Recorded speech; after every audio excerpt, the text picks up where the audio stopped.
Start recording के बाद हमने एक फोल्डर क्रिएट किया। फोल्डर क्रिएट करने के बाद उसके अंदर हमने अपना स्ट्रक्चर भी क्रिएट कर लिया, यानी कि 2 फाइल्स क्रिएट कर लिए हैं, index.html प्लस style.css। अब हमने आज चैप्टर 15 पढ़ना है CSS का लेआउट। सही है। Controlling the position of element, creating site layout, designing for different size screens. Designing for different size screens वो हम बाद में कर लेंगे, क्योंकि फ्लेक्स तो ऑलरेडी हम यूज़ कर रहे हैं ना। जब फ्लेक्स यूज़ करते हैं तो ऑल ओवर जितनी भी स्क्रीन्स होती हैं उन तमाम पे रिस्पॉन्सिव हो जाता है। आप लोग अगर ज़्यादा से ज़्यादा फ्लेक्स बॉक्स को यूज़ करेंगे तो फ्लेक्स बॉक्स क्या करता है, तमाम स्क्रीन्स पे उसको आपके प्रोजेक्ट को रिस्पॉन्सिव कर देता है। ठीक है, तो कोशिश यही करनी है कि जिसको फ्लेक्स बॉक्स अभी सही तरह से समझ नहीं आया वो उसको समझने की कोशिश करें, क्योंकि फ्लेक्स बॉक्स ही जादू है, इसके अलावा ज़िंदगी बेजार है। आप लोग ये चीज़ सोच लें कि फ्लेक्स बॉक्स के बगैर आप लोगों की ज़िंदगी बेजार है, आराम सुकून ख़त्म हो जाएगा डेवलपमेंट की दुनिया में अगर फ्लेक्स बॉक्स आप लोगों ने नहीं किया। मीडिया क्यूरी की तरफ जाएंगे। मीडिया क्यूरी में बहुत ज़्यादा कोड लिखना पड़ता है, ज़्यादा टाइम वेस्ट होता है और बार बार स्क्रीन्स को जाके देखना पड़ेगा कि अभी कैसा दिख रहा है, अभी कैसा दिख रहा है। फ्लेक्स बॉक्स यूज़ कर लेंगे। फ्लेक्स बॉक्स में क्या करता है, वो डिस्प्ले फ्लेक्स किया। डिस्प्ले फ्लेक्स करने के बाद वो क्या करेगा, तमाम स्क्रीन्स के ऊपर, चाहे मोबाइल के ऊपर ओपन हो रहा है, चाहे आईफोन के ऊपर ओपन हो रहा है, तमाम स्क्रीन के ऊपर वो फ्लेक्स ही करेगा, उसको डिस्प्ले फ्लेक्स ही नज़र आएगा। जब जस्टिफाई कंटेंट सेंटर कर देते हैं तो तमाम स्क्रीन के ऊपर वो जस्टिफाई कंटेंट सेंटर ही नज़र आता है। लेकिन अगर इंस्टीड ऑफ दिस हम फ्लेक्स बॉक्स को यूज़ नहीं करते, मार्जिन के साथ काम करते हैं जी, लेफ्ट साइड से 10px दे दो जी, 50px दे दो जी, 100px दे दो। 100px मार्जिन जब आप लोगे, वो मार्जिन सोचें जब मोबाइल स्क्रीन के ऊपर आप जाते हैं तो मोबाइल स्क्रीन के ऊपर कहाँ तक पहुँच जाएगी। लेफ्ट साइड से 100px मार्जिन दी तो हो सकता है मोबाइल स्क्रीन की राइट साइड के भी बाहर निकल जाए। ऐसा होगा कि एक बॉक्स को आपने लेफ्ट साइड से 100px मार्जिन दे दी और वो क्या करेगा, जब मोबाइल स्क्रीन के ऊपर ऑन होगा तो राइट साइड के अंदर घुस जाएगा। तो इस चीज से बचने के लिए हम क्या रिकमेंड करते हैं, फ्लेक्स बॉक्स। फ्लेक्स बॉक्स अभी बिल्कुल बेसिक्स पढ़ा जा रहा है। जब रिएक्ट स्टार्ट हो जाएगी हमारी तो हम फ्लेक्स बॉक्स कौन सा यूज करेंगे, एडवांस वाला। एडवांस फ्लेक्स बॉक्स में इससे भी आसानियां आ जाएंगी। ये चीज़ अगर आपको समझ आ गई तो वो चीज़ आपको समझने में 10 मिनट लगेंगे। ये चीज़ समझने में तो 2 क्लासेस हमने निकाल दी थी, लेकिन जब वो एडवांस फ्लेक्स बॉक्स करेंगे हम तो 10 मिनट के अंदर पता लग जाएगा, अरे इतना ज़्यादा कोड कर रहे थे, ये तो 2 लफ्ज़ों में काम हो गया। ऐसा होगा वहाँ पे। ठीक है, तो इस चीज़ को अच्छे से अच्छे प्रिपरेशन कर लें, ज़्यादा से ज़्यादा कोडिंग करके फ्लेक्स बॉक्स के ऊपर महारत हासिल करें। जब फ्लेक्स बॉक्स पे आप लोगों को महारत हासिल हुई, देन एडवांस फ्लेक्स बॉक्स तो आप लोगों के लिए बिल्कुल बच्चों वाली चीज़ हो जाएगी। आप लोग बोलोगे हाँ यार, पहले मैंने 4 लाइन का कोड लिखा, अब 2 लाइन में काम हो रहा है। ऐसा होगा क्योंकि प्रोग्रामिंग की लाइफ में, प्रोग्रामिंग की दुनिया में जो चीज़ एडवांस होती है पहले से आसान कर दी जाती है। ये चीज़ हमेशा ज़हन में रखिएगा। समझना इसीलिए ज़रूरी है कि पहले ये कैसा लिखा जाता था और अब कैसा लिखा जाता है। अगर आप डायरेक्ट अब वाली चीज़ को समझने की कोशिश करेंगे तो आप लोगों के लिए कॉम्प्लेक्सिटी हो सकती है, लेकिन अगर आप बेसिक्स को पहले से समझते हुए आए हैं फिर आप लोगों के लिए कॉम्प्लेक्सिटी बिल्कुल भी नहीं होगी। आप जस्ट एक नज़र देखोगे उसको और इम्प्लीमेंट कर दोगे। ठीक है, आज हमने चैप्टर लेआउट पढ़ना है। चैप्टर लेआउट में क्या क्या चीज़ें हैं एक नज़र देखते हैं और फिर खुद से जाके करते हैं, इसको छोड़ देंगे। इसके अंदर क्या बताया जा रहा है, पोजीशन की बात की जा रही है। ठीक है, तो पोजीशन क्या होती है, इसको अभी हम मिनिमाइज कर देते हैं। पोजीशन ये होती है कि जब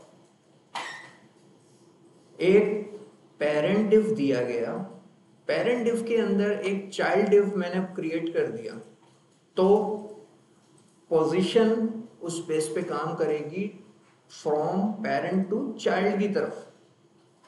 पेरेंट क्या होगा उसका? रिलेटिव, रिश्तेदार है। रिश्तेदार क्यों है? क्योंकि उसके बिल्कुल क्लोजेस्ट है। अगर हम उसको रिलेटिव दे देंगे तो वो उसका रिश्तेदार बन जाएगा। सही है। देन आगे उसका इम्प्लीमेंटेशन कैसे करना है वो जाके हम यहाँ पे देखते हैं। फॉन्ट ऑसम को अभी फिलहाल हटा देते हैं क्योंकि फॉन्ट ऑसम तो हम पढ़ नहीं रहे। तो यहाँ पे जाएंगे, एक डिव क्रिएट कर लेते हैं। इस डिव का क्लास क्या लगाएंगे? बिल्कुल वही जो हम लगाना चाहते हैं, पेरेंट। जी जी ठीक है सर। चलें, इसको पेरेंट क्लास दी हमने। पेरेंट क्लास देने के बाद यहाँ पे एक और डिव क्रिएट कर लेते हैं जो इसका चाइल्ड होगा। सही है। उसको क्लास क्या असाइन करना चाहता हूँ? चाइल्ड। समझदार हो गए ना बच्चे? माशाल्लाह, इंशाल्लाह और समझदार हो जाएंगे। और इसके अंदर जाके एक पैराग्राफ लगा देता हूँ। पैराग्राफ लगाने के साथ क्या उसको हेडिंग क्या दें यार? The world. सही है। नहीं यार, ऐसे मजा नहीं आ रहा। द लॉस्ट वर्ल्ड मूवी देखी थी किसी ने? The lost world. यार तुम लोग तो तब पैदा भी नहीं हुए थे जब आई थी द लॉस्ट वर्ल्ड। हाँ, मैं बिल्कुल छोटा था तब आई थी। मैंने तो देखी थी। डायनासोर्स वाली मूवी है। तुमने बनते हुए देखी? क्या बात है, तुम तो फिर कायदा से भी पहले गए। चलो, the lost world. The lost world का मतलब खोई हुई दुनिया। कि डायनासोर अल्लाह पाक ने इस दुनिया से खत्म कर दिए तो वो हमारे लिए तो खोई हुई दुनिया है ना। अच्छा, अब आ जाते हैं जी। पेरेंट हमने क्लास लगा दी, चाइल्ड क्लास लगा दी। अब पहले जाते हैं, इन दोनों क्लासेस को कॉपी करके अपने style.css के अंदर कर देते हैं पेस्ट। एक हो गई हमारी पेरेंट और दूसरी हो गई चाइल्ड। दोनों क्लासेस को मैंने यहाँ पे कॉल कर लिया। कॉल करने के बाद मैं क्या करूँ कि इसको एक बैकग्राउंड कलर दे देता हूँ। बैकग्राउंड कलर वैसे पेरेंट का क्या होना चाहिए? ब्लैक। सही है।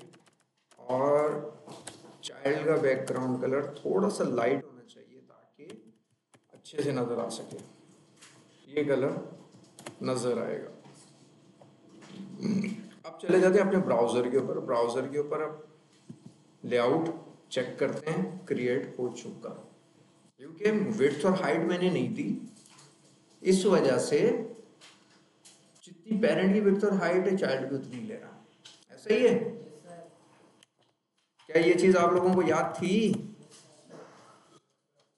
अब अगर मिसाल के तौर पे हम जस्ट चाइल्ड को बोलते हैं कि आपकी विड्थ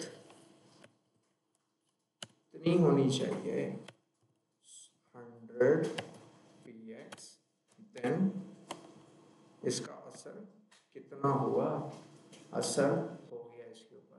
ठीक है, नजर आ रहा है फर्क? कि हमने उसको 100 px विड्थ अप्लाई की तो 100 px उसने आसानी से कबूल कर ली। अब क्या करते हैं, एक काम करेंगे। अब हम पोजीशन पढ़ना चाह रहे हैं तो पोजीशन यहाँ पे लिखते हैं पोजीशन। ये पेरेंट है, मैंने पहले ही बता दिया। पोजीशन पेरेंट को हमेशा रिलेटिव दी जाती है। ठीक है।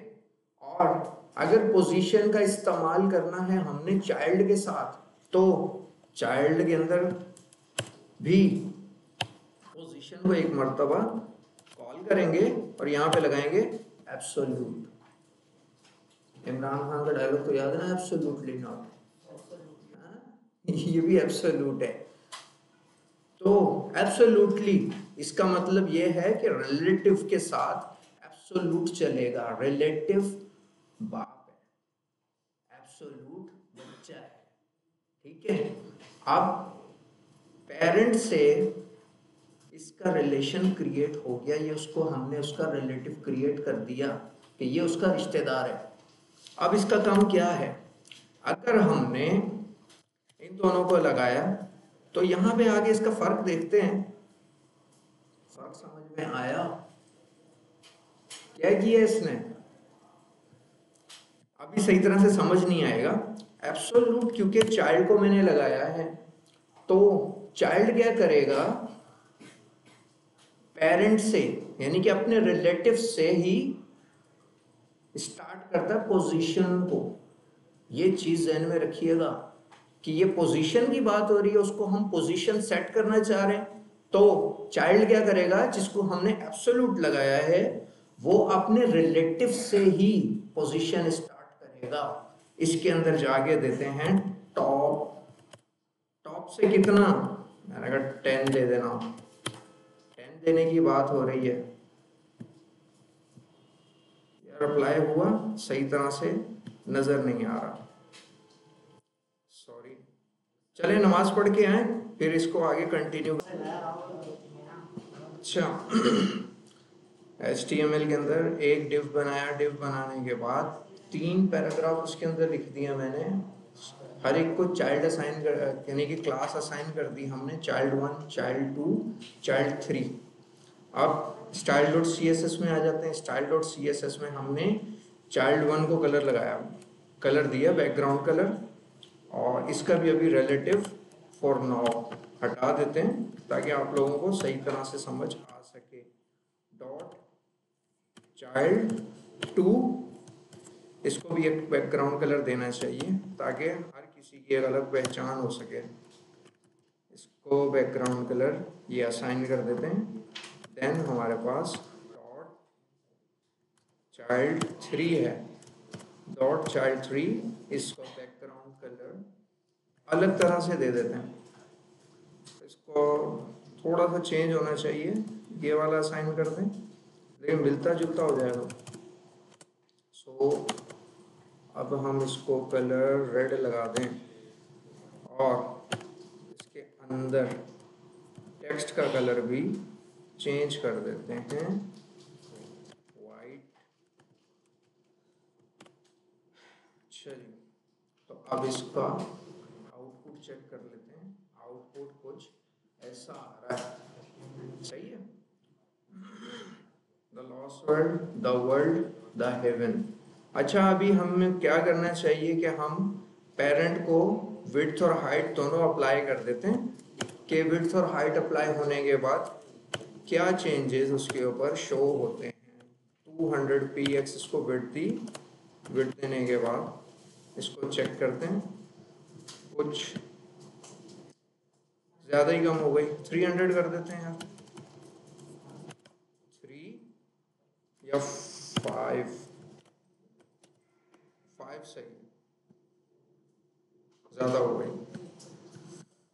थोड़ा सा कम करना चाह रहे थे हम, थोड़ी सी कम हो जाए, 3 दे देते हैं। 3 दे के देखते हैं कि कितनी विड्थ इसकी आई है। और अब इसको हाइट भी हम अप्लाई करें ताकि हमें पेरेंट की पूरी हाइट पता लग सके कि पेरेंट का एरिया कितना है। सो हाइट नेक्स्ट लाइन में देने को हम उसी लाइन में भी दे सकते हैं, लेकिन कोड हमारा क्लियर होता है, इस वजह से हम लाइन बाय लाइन अपनी CSS अप्लाई करते हैं। तो अब हम इसको हाइट भी अप्लाई करते हैं फॉर जस्ट नाउ 300 px। देखते हैं कहाँ तक चेंजेस, बहुत लंबे चेंजेस दे दिए, चलो खैर है। अब इसके ऊपर हम लगाएंगे पोजीशन रिलेटिव। पोजीशन रिलेटिव हमेशा पेरेंट पे लगती है, ये चीज़ आपने याद रखनी है कि पोजीशन रिलेटिव हम पेरेंट को देते हैं और पोजीशन एब्सोल्यूट चाइल्ड के ऊपर अप्लाई होती है। ये चीज़ें रटनी है तो रट लें, लिख लें तो ज़्यादा बेहतर है, लिखने से भी जहन में बैठ जाता है। लेकिन अगर आप लोगों को याद करनी हो तो इन दो प्रॉपर्टीज को हमेशा याद कर लें कि हमेशा रिलेटिव जो है पेरेंट के ऊपर लगेगी, एब्सोल्यूट जो है वो चाइल्ड पे लगेगी, फिर ही पोजीशन काम करेगी, अदरवाइज पोजीशन काम नहीं करती। सही है। अभी रिलेटिव दे देते हैं पेरेंट को, चाइल्ड वन को for now just position absolute. Try करते हैं, कंट्रोल एस, देन अपने लेआउट पे जाते हैं। क्या हुआ, कुछ चेंज नजर आया? पोजीशन रिलेटिव जब लगा है पेरेंट के ऊपर, पेरेंट ने क्या किया, रिलेशन यानी कि अपने तमाम चाइल्ड को अपनी गिरफ्त में ले लिया कि अब तुम मेरे पास ही हो, मेरे ग्राउंड के ऊपर ही खेल सकते हो, ग्राउंड से बाहर नहीं निकलने दूंगा। पोजीशन का ये मतलब है कि पोजीशन रिलेटिव जब लग गई तो पेरेंट क्या करता है, उन तमाम को कवर अप कर लेता है। एक मरतबा कवर अप हुए, अब इसका लाइव चेंजेस दिखाने के लिए आप लोगों को मैं इंस्पेक्ट एलिमेंट ओपन कर लेता हूँ। सही है। इंस्पेक्ट एलिमेंट मैंने पहले भी 3-4 मरतबा आप लोगों को बताया कि उसके ऊपर हम width, height, padding, margin, size सब कुछ अप्लाई कर सकते हैं। फ्लेक्स की प्रॉपर्टीज भी अगर टेम्परेरीली इसके ऊपर लगा के देखना चाहें तो देख सकते हैं। सही है। क्योंकि इसके अंदर जितनी भी CSS हम अप्लाई करेंगे वो टेम्परेरी रहेगी, परमानेंट नहीं होती। परमानेंट कब होगी, जब यहां से वो CSS कॉपी करेंगे और अपनी स्टाइल शीट के अंदर जाके दे देंगे, फिर वो परमानेंट हो जाएगी। लेकिन यहाँ पे टेम्परेरी एक लेआउट देखने के लिए कि यार मेरा लेआउट क्रिएट तो हो रहा है, कैसा हो रहा है ये तो देखूं। सही है। तो अभी क्या करते हैं, यहाँ पे करते हैं सेलेक्ट। किसको, इसको सेलेक्ट किया। पहले हमने किसको दिया था, एब्सोल्यूट चाइल्ड वन, और उसके अंदर हमने क्या लिखा है, द लॉस्ट वर्ल्ड। तो द लॉस्ट वर्ल्ड को हमने एब्सोल्यूट लगाया हुआ है। एब्सोल्यूट लगाने के बाद अब अगली प्रॉपर्टीज कौन सी अप्लाई हम इसके ऊपर कर सकते हैं वो हम यहाँ पे करेंगे। देखा मैंने कहाँ पे क्लिक किया, थोड़ा सा गौर फरमाइएगा इस चीज के ऊपर कि मैंने अभी कहाँ पे क्लिक किया है। यहाँ पे मैं अपनी टेम्परेरी CSS अप्लाई करूंगा। सही है। टॉप 10 नहीं काम कर रहा, टॉप से 10 काम नहीं कर रहा, इसकी कोई वजह होगी। सही है। चाइल्ड 2 यहाँ पे लगाते हैं, टॉप 10 px। यार कोई तो वजह होगी इसकी। हाँ यहाँ पे नहीं कर रहा, देख लेते हैं 1 मिनट। ये देखें, अब यहाँ पे आते हैं, चाइल्ड में हमने विड्थ इसको कितनी दी है, देन चाइल्ड वन को विड्थ थोड़ी सी कम करते हैं, विड्थ 50 px,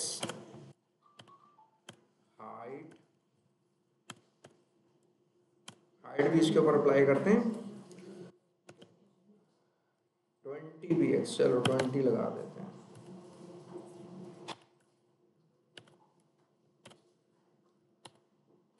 आप देखें इसको, ज्यादा कम हो गई है यार, ज़्यादा कम लग रही है, तो इसको थोड़ी सी बढ़ा देते हैं विड्थ। द लॉस्ट वर्ल्ड अब पूरा आ गया। उसको हमने हाइट भी दे दी, उसको हमने विड्थ भी दे दी। विड्थ देने के बाद अब हम क्या करें, यहाँ पे टॉप से कितना आना चाहिए, मिसाल के तौर पे 10 px इसको देते हैं कि टॉप से अप्लाई करना, कर दिया इसने। सही है। ये इस तरह से काम करेगा। अभी इसको फॉर नाउ मैं बंद करके दिखाता हूँ आपको। ये देखें, टॉप से 10 px मैंने उसको दिया। ये सेम लाइक मार्जिन काम करता है, जैसे हम मार्जिन अप्लाई करते हैं सेम लाइक उसी तरह से काम करेगा। कि अभी मैंने उसको बोला द लॉस्ट वर्ल्ड वाले पैराग्राफ को कि आपकी पोजीशन टॉप से 10px होनी चाहिए कि टॉप से आप 10px मार्जिन ले लो। टॉप से किसका? टॉप रिलेटिव का। सही है, जो उसका पेरेंट है उसके ऊपर मैंने रिलेटिव लगाया है। अब हो सकता है P से पहले 10 पेरेंट होते, जस्ट फॉर इमेजिन 10 पेरेंट होते अगर हमारे पास P से पहले, इस P से पहले, द लॉस्ट वर्ल्ड से पहले अगर हमारे पास 10 पेरेंट होते, उन 10 में से किसी एक पेरेंट के ऊपर अगर मैं रिलेटिव लगाता तो ये पोजीशन वहां से स्टार्ट कर देता। ये चीज समझ में आ रही है? समझ आई? कोई कंफ्यूजन? अब मिसाल के तौर पे हम अपने कोड में आकर देखते हैं एक मर्तबा index.html में कि अभी जस्ट यहाँ पर एक ही पेरेंट है। हो सकता है इस पेरेंट से पहले 4-5 डिव और लगे हुए होते जिनके अंदर ये रैप हुआ हुआ होता। सही है, जस्ट इमेजिन कि एक पेरेंट ये है, फिर एक पेरेंट ये है। सही है, अब देखो एक पेरेंट ये था उसका, अगर मैं चाहूं तो इस वाले पेरेंट से उसका टॉप और लेफ्ट स्टार्ट करवा सकता हूं। अगर इस वाले पेरेंट पे यहाँ पे क्लास लगाऊं ग्रैंड पेरेंट की और वहां पे जाके style.css में इस रिलेटिव को हटा के डॉट ग्रैंड पेरेंट के ऊपर अप्लाई कर दूं तो चाइल्ड क्या करेगा? अपनी पोजीशन उस ग्रैंड पेरेंट से स्टार्ट करेगा। ये स्टार्टिंग पॉइंट होता है रिलेटिव और एब्सोल्यूट के दरमियान। एब्सोल्यूट क्या करता है? चाइल्ड वहां से पोजीशन स्टार्ट करेगा जिस डिव के ऊपर हमने रिलेटिव अप्लाई कर दिया, क्योंकि फ्यूचर के अंदर भी तमाम पेरेंट हम डिव ही रखेंगे, कभी भी कोडिंग हम डिव के बाहर नहीं करते। सही है, अगर हमने पेरेंट और चाइल्ड का रिलेशन क्रिएट करना हो कभी भी डिव के बाहर नहीं रखेंगे, उसको किसी ना किसी डिव के अंदर रैप तो करना है। अब मिसाल के तौर पे कोई ऐसा मैं लेआउट क्रिएट कर रहा हूं, अभी मैं आपको एक मिसाल भी दूंगा, नेव बार क्रिएट करके देखते हैं कि नेव बार क्रिएट करने के बाद कैसा दिखता है। आप लोगों में से अभी तक किस किस ने नेव बार क्रिएट कर लिया?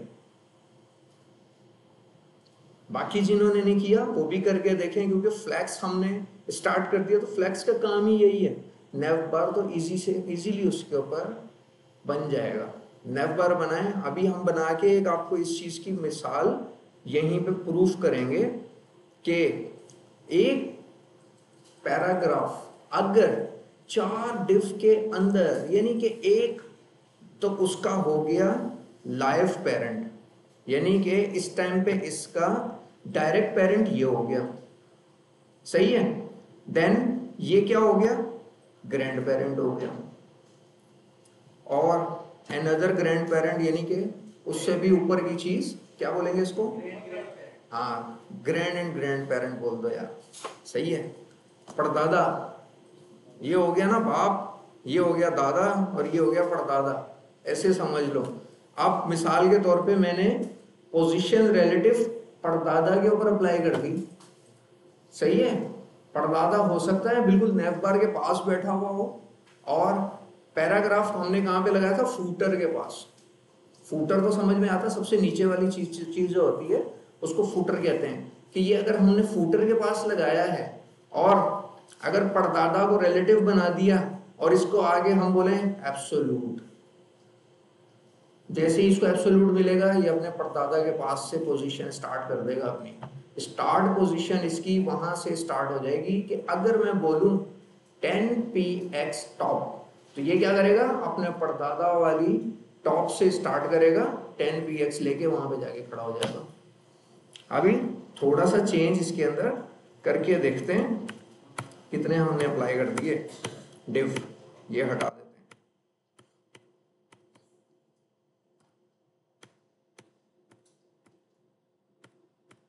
चलो ये हटा दिए। ये हटाने के बाद अपना लेआउट चेक करते हैं तो यहाँ पे खड़ा हुआ है, सही है। अब हम आते हैं इंस्पेक्ट एलिमेंट में। इंस्पेक्ट एलिमेंट में आने के बाद ये होता है हमारा कर्सर सेलेक्टर, जिसको बोलते हैं सेलेक्ट एन एलिमेंट। ये क्या करेगा, एलिमेंट को सेलेक्ट करता है। इस कर्सर को उठा लिया हमने, यहाँ पे आए सेम द लॉस्ट वर्ल्ड के ऊपर, जहाँ पे यहाँ पे अब हमारे पास कुछ प्रॉपर्टीज शो हो रही हैं, आप लोगों को नजर आ रही है यहाँ पे, ये देखें, ये प्रॉपर्टीज इसके ऊपर अप्लाई हो चुकी हैं। वो ये हमें दिखा रहा है कि ये प्रॉपर्टीज ऑलरेडी उसके ऊपर अप्लाइड हैं। क्या इन प्रॉपर्टीज में कोई चेंज करना चाह रहे हो? तो अगर हम चाहें तो इन प्रॉपर्टीज में टेम्परेरीली चेंजेस कर सकते हैं, और जो चेंजेस यहाँ पे अप्लाई होंगे, अगर हमारा लेआउट सेट हो गया,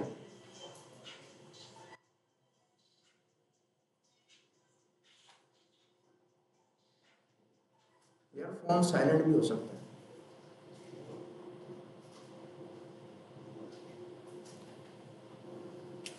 अभी मैं क्या पढ़ा रहा था, मैं भूल गया।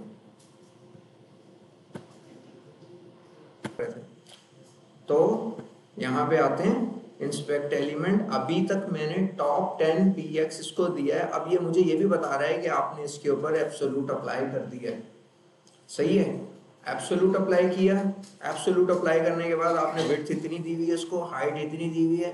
जो चीज में बढ़ाना और घटाना चाहूँ यहाँ से हो सकता है टेम्परेरीली, उसको एक मर्तबा टेम्परेरीली यहाँ पे लाइव चेकिंग करते हैं हम। हाँ भाई सही लग रहा है, अब यहाँ से उठाया, कॉपी किया और अपनी स्टाइल शीट में जाके पेस्ट कर दिया, तो उसके बाद वो अप्लाई होता है पक्का। यहाँ से सिर्फ टेम्परेरी रहेगा। अभी देखें टेम्परेरी कैसे रहेगा, आपको प्रूफ करता हूँ मैं। 10 px दिया था, अब मैं इसको बढ़ा रहा हूँ टॉप से 50। मैंने उसको बोला टॉप से आप 50 इतनी ले लो, 74 px। 74 px ली इसने, लेने के बाद इसको रिफ्रेश करता हूँ, फिर अपनी जगह पे आ गया। इसका मतलब कि यहाँ पे चेंजेस सिर्फ टेम्परेरी हो रहे हैं, सही है। चेंजेस सिर्फ टेम्परेरी अप्लाई हो रहे हैं। अगर हम चाहें तो यहाँ पे जितनी आई थी px, उतनी px जाके उसको यहाँ से कॉपी भी कर सकते हैं। यहाँ से मैंने उठाया इसको, जस्ट वही कॉपी होगा, टॉप 70 px, यहाँ पे गए और इस जगह पे सेलेक्ट करने के बाद पेस्ट। अब देखते हैं कि चेंजेस अप्लाई हुए या नहीं। ये देखें अभी तक चेंजेस अप्लाई नहीं हुए।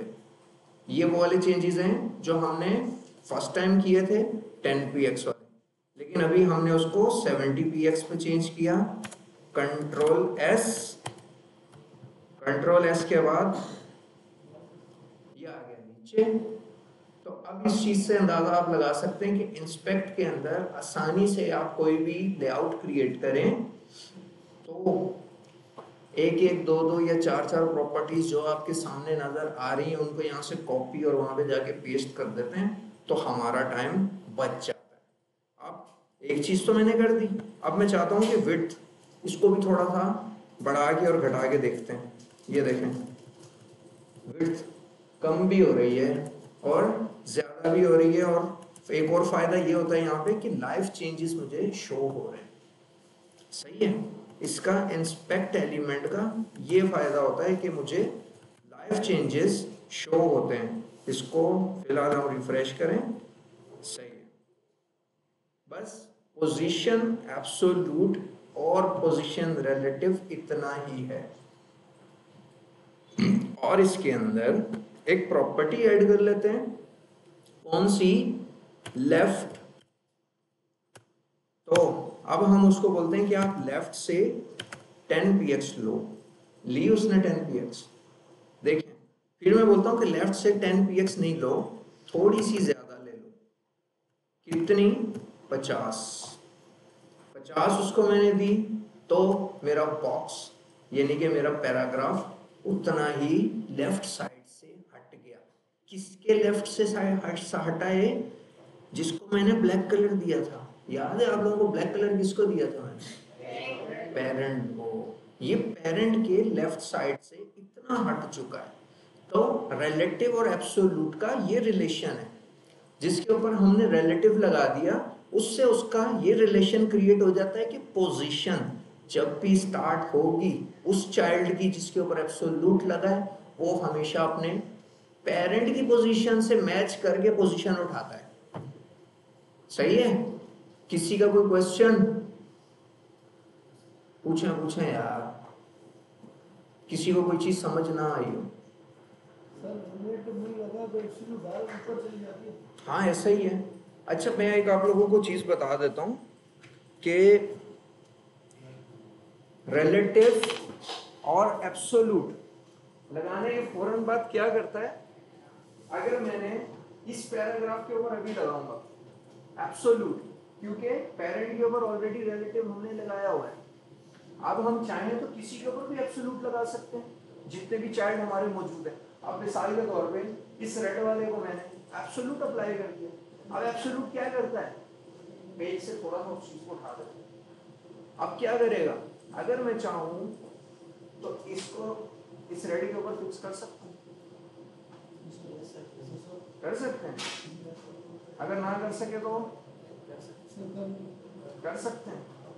तो ये इस चीज का प्रूफ है कि अगर जैसे ही मैं उसके ऊपर एब्सोल्यूट अप्लाई करता हूँ चाइल्ड के ऊपर, वो दूसरी चीजों से थोड़ा सा उसको ऊपर उठा देता है। मिसाल के तौर पे पहले इसी लाइन में चल रही थी चीजें ऐसे, लेकिन ऊपर वाले को मैंने एब्सोल्यूट अप्लाई कर दिया चाइल्ड को, तो वो क्या करेगा, थोड़ा सा इधर को आ जाएगा। जैसे ही मैं उसको बोलूंगा टॉप से 10px, वो इधर आ जाएगा, 20px वो इधर आ जाएगा, इसके बिल्कुल सामने आ जाएगा।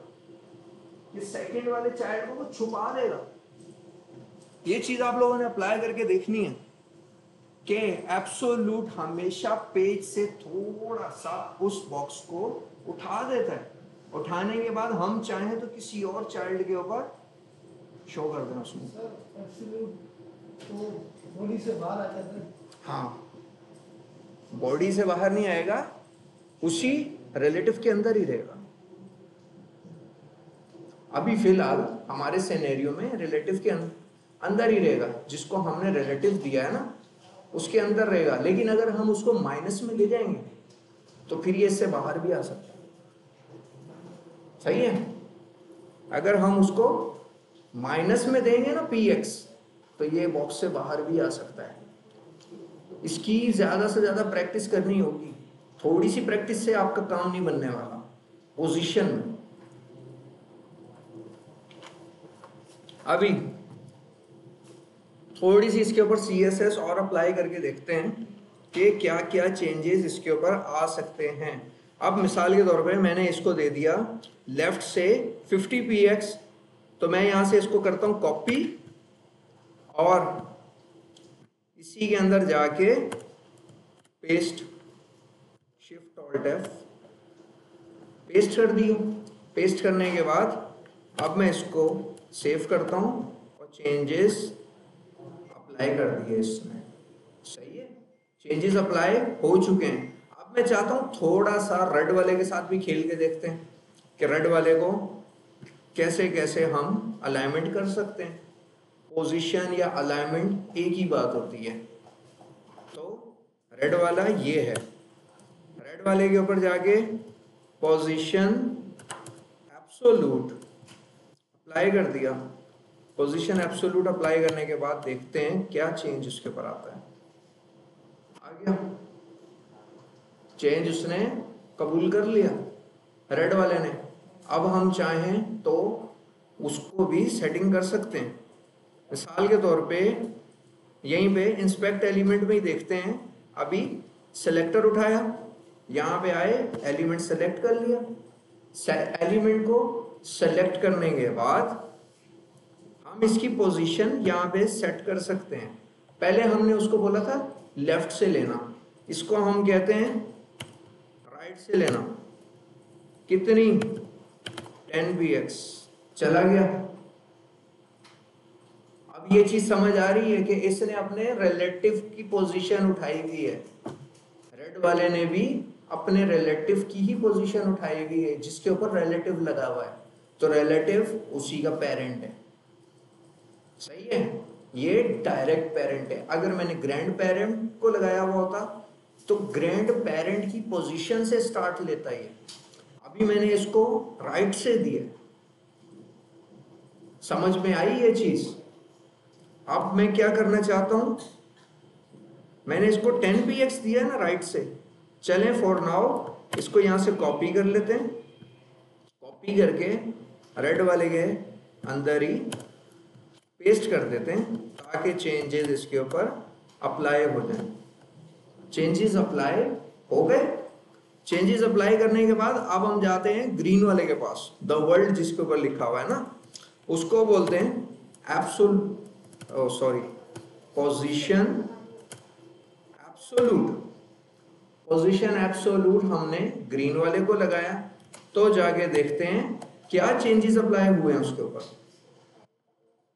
ये लो, चेंजेस अप्लाई हो गए उसके ऊपर भी। अब इसको भी अलाइनमेंट कर सकते हैं या नहीं?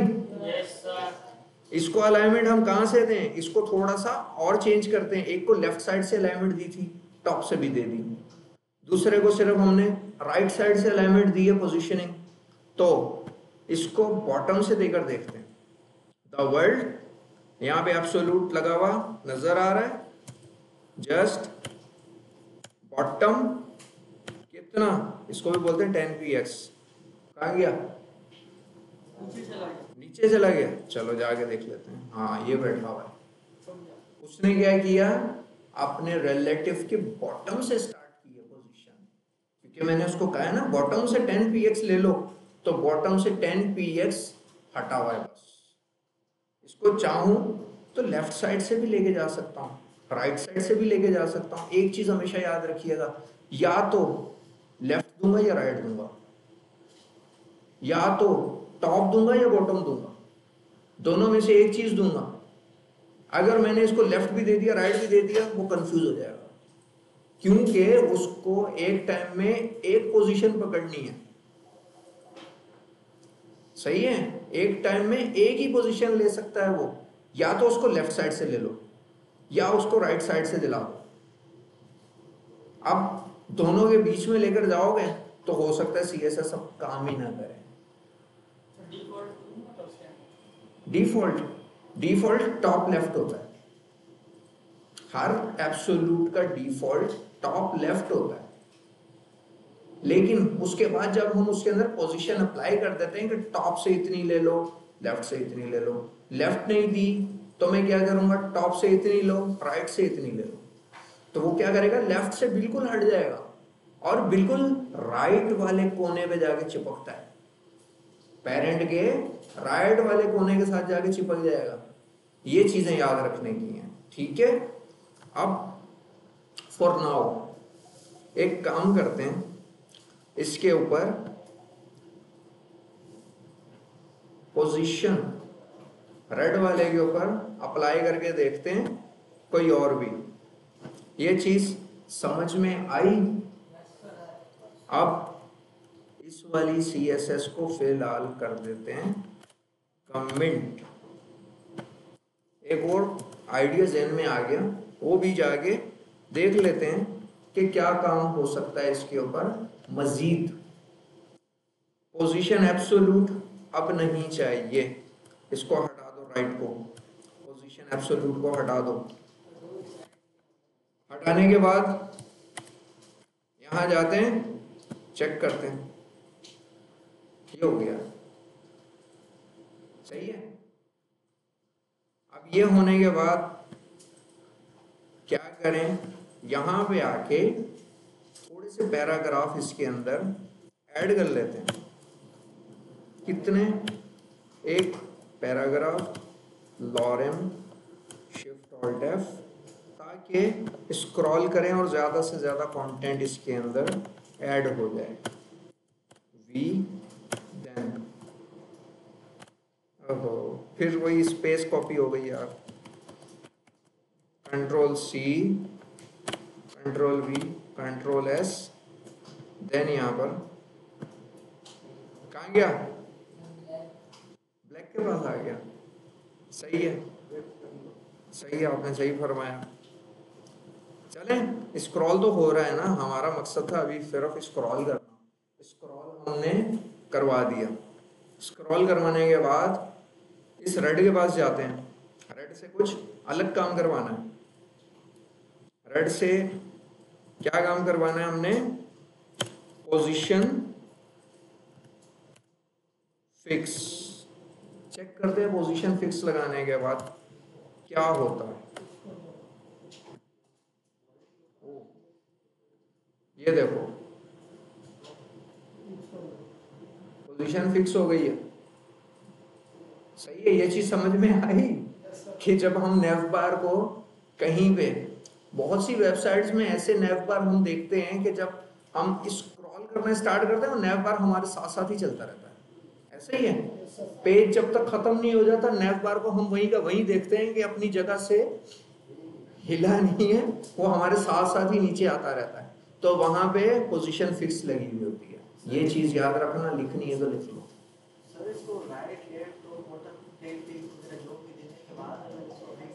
अप्लाई करके देख लेते हैं इस वाले को ना, फिक्स को अप्लाई करके देख लेते हैं कि काम करता है या नहीं। मैंने कभी लगा के देखा नहीं है, अभी लगा के देख लेते हैं, क्योंकि इन चीज़ों पे काम 2 साल पहले ही किया था। सही है, तब से अभी तक अप्लाई करके देखा नहीं है। तो लेफ्ट से इसको लगा के देख लेते हैं कि लेफ्ट से आप लोग 20px इसको अप्लाई किया तो देखते हैं कुछ करता है, कर रहा है। सही है, ये काम कर रहा है। लेफ्ट से लगाना चाहें उसको, अरे खैर है, मैंने तो स्क्रॉल करने के लिए किया था। अभी अगर हम उसको छोटा कर देंगे ना, मिसाल के तौर पे इस के अब्बा को, ये वाली हाइट है ना, इसको कम कर देंगे, मिसाल के तौर पे 100px कर देंगे ना, वो सारा शो होने लग जाएगा। ये लो आ गया। हाँ, तो ये हेवन तो अटकेगा ना, क्योंकि हमने उसको पोजीशन फिक्स कर दिया। जहां तक लेके जाना चाहें वहां तक लेके जा सकते हैं हम। लेकिन अब मिसाल के तौर पे ये वाला कौन सा लॉरेम इप्सम है, एक निशानी लगा देते हैं हम यहाँ पे, एक फर्स्ट वाला, इसके बाद हम लिख देते हैं 1 1। सही है, देन सेकेंड वाले के बाद लिख देते हैं 2 2। एक निशानी देखनी है। एक और काम आप लोगों को बताना चाह रहा हूँ कि हम इसके ऊपर और क्या कर सकते हैं। 3 3, ये है 1 1, ये 2 2, ये 3 3।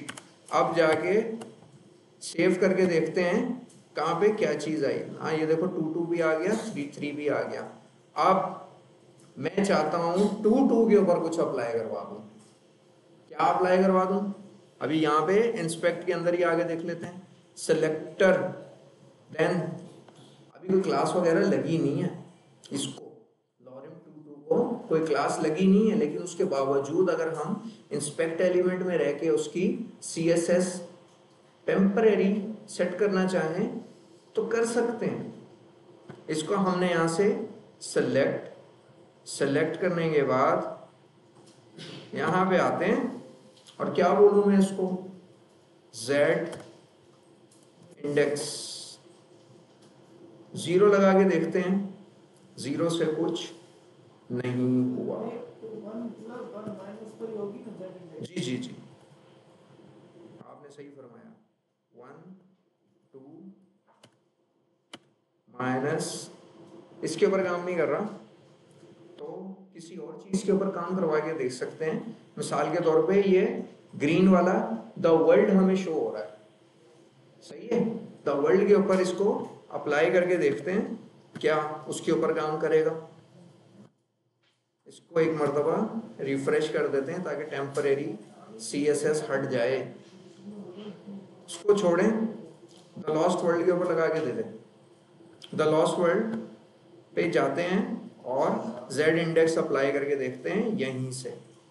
इसको सेलेक्टर को उठाया, द लॉस्ट वर्ल्ड, देन यहाँ पे इसको अप्लाई करेंगे Z इंडेक्स 1। समझ में आई क्या हुआ है? द लॉस्ट वर्ल्ड ने ये कहा कोई मेरे ऊपर चढ़ के बात करे मुझसे बर्दाश्त नहीं होता, मैं तो किसी को अपने सर पे नहीं चढ़ने देता। ये जेड इंडेक्स का काम है कि जेड इंडेक्स 1 मैंने उसको दे दिया, वो कह रहा है कि रेड वाला मेरे बाद नजर आ सकता है, मेरे से पहले नहीं नजर आएगा, मुझे कोई हिडन नहीं कर सकता, कोई मेरा रास्ता काट नहीं सकता। ये लो, आप रेड वाला क्या कर रहा है, उसके पीछे से शो होगा।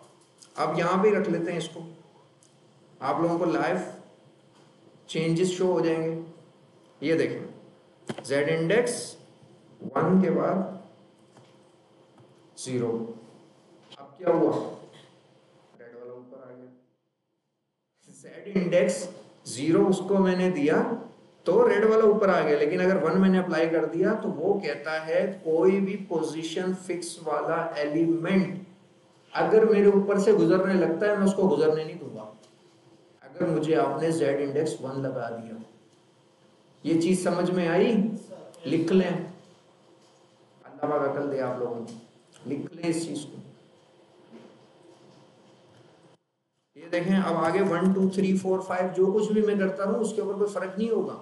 इसको जेड इंडेक्स 0 to 1 बस इतना ही अप्लाई होता है। -1 लगा के देख लो, हाँ हो रहा है यार, वो उसके भी पीछे चला गया, छोड़ो, ज्यादा ही बुरा लग रहा है। -1 भी अप्लाई कर सकते हैं, ये लो -1 लगा दिया तो वो बिल्कुल ही पीछे चला गया। लेकिन अगर हमने 1 लगाया तो उसके पीछे नहीं जाएगा, लेकिन इससे आगे आ जाएगा। ये चीजों से खेलने का टाइम है आप लोगों के पास, अभी खेलना है, ज्यादा से ज्यादा 2 मरतबा नहीं 50-60 मरतबा अप्लाई करना है इन चीजों को, फिर जाके ये चीजें मुझसे भी अच्छी आ जाएंगी आप लोगों को, क्योंकि मैं इन चीजों के ऊपर अभी काम नहीं कर रहा। तो नेक्स्ट क्लास में आप लोग ये सारी चीजें मुझे आगे सिखाएंगे कि कौन सी प्रॉपर्टी क्या काम कर रही है, करेंगे इंशाल्लाह। सही है, अब नेक्स्ट जाके देख लेते हैं कौन सी प्रॉपर्टी है। फिक्स हमने देख लिया, जेड इंडेक्स देख लिया, फ्लोट, एक फ्लोट की भी प्रॉपर्टी होती है, फ्लोट को भी लगा के देख ही लेते हैं यार, अब जब हम काम इसके ऊपर कर ही रहे हैं। हाँ, फ्लोट लेफ्ट और राइट करता है। फ्लोट का काम क्या है, जैसे हमने टेक्स्ट अलाइन किया था, text align centre, text align left, text align right, वो काम है इसका। फ्लोट लेफ्ट, फ्लोट राइट, आप लोग खुद से लगा के देखेंगे। सही है, लगा लेंगे ना? कैसे लगेगी वो आप खुद अब देख लीजिएगा। बुक में मैंने आपको अपॉइंट कर दिया है, यहाँ पे ये देखें, पॉइंट मैंने आपको बता दिया है। देन क्लियर फ्लोट, ये क्लियरिंग कर रहा है फ्लोट की, left right both and then none, कि फ्लोट नन कर दें तो क्या होगा। ये चीजें आपने अब अप्लाई करके देखनी है। अच्छा, मुझे एक मरतबा फिर बता दें, पोजीशन एब्सोल्यूट और रिलेटिव समझ में आ गया आप लोगों को? किसी का कोई सवाल, हैंड रेस करें और क्वेश्चन पूछें, कहीं पे भी कोई कंफ्यूजन हो, क्योंकि इस चीज में कंफ्यूजन होनी ही नहीं चाहिए। हाँ सर, अगर हम एब्सोल्यूट नहीं लगाते हैं, डायरेक्ट रिलेटिव लगाकर किसी को काम करना चाहे तो लगा के मैंने देखा नहीं है, मेरे ख्याल में नहीं करा, मैंने लगा के देखा हो गया था। लेकिन बेस्ट प्रैक्टिस ये होती है कि एब्सोल्यूट लगाने के बाद हम उसकी पोजीशनिंग सेट करते हैं। उससे पता क्या होता है, हम जब दोबारा से जाके अपना कोड पढ़ेंगे तो पोजीशन के साथ जब एब्सोल्यूट लगा हुआ होगा ना, मिसाल के तौर पर टॉप से इतना, लेफ्ट से इतना, तो वो एब्सोल्यूट हमें अलग से नजर आएगा कि हाँ इसके ऊपर एब्सोल्यूट दिया था, और पेरेंट कहाँ है भाई, जिसके ऊपर रिलेटिव होगा। सही है, जिसके ऊपर रिलेटिव होगा वो हम आसानी से तलाश कर लेते हैं। जैसे बेस्ट प्रैक्टिस है इसकी, वो चीजें हम अप्लाई करते हैं। देखिए दुनिया में जुगाड़ बहुत सारे हैं, जिसको कहते हैं ना कि कुछ बग्स होते हैं, हर चीज में कोई ना कोई बग्स होते हैं, तो इसके अंदर भी कोई ना कोई बग निकल आएगा, एक स्क्रीन के ऊपर नहीं तो दूसरी पे निकल आएगा या तीसरी पे निकल आएगा, ऐसा होता है। ये कोडिंग की लाइफ ऐसी है कि हमें कभी भी अश्योर नहीं होता क्या मेरा कोड हर स्क्रीन पे सही चल रहा होगा। सही है, हम रोज डेवलपमेंट करते हैं तो हमें भी तब तक अश्योर नहीं होता जब तक हम उसकी टेस्टिंग नहीं कर लेते।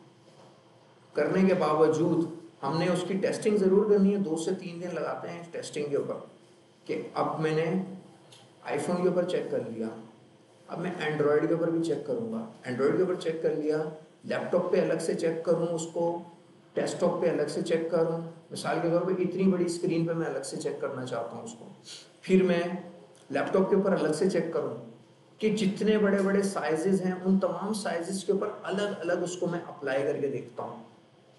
इसी का नाम लेआउट है कि लेआउट का कोई नहीं पता होता कौन सी स्क्रीन के ऊपर फट जाएगा, फ्लोट करेगा, विड्थ हाइट अप्लाई करो उसको, चाइल्ड को, पेरेंट को भी दो, चाइल्ड को भी दो। पेरेंट की हमेशा विड्थ और हाइट ज्यादा होनी चाहिए, चाइल्ड की कम होनी चाहिए। अभी के अभी सब करके दिखाओ मुझे। नहीं लग जाते हैं।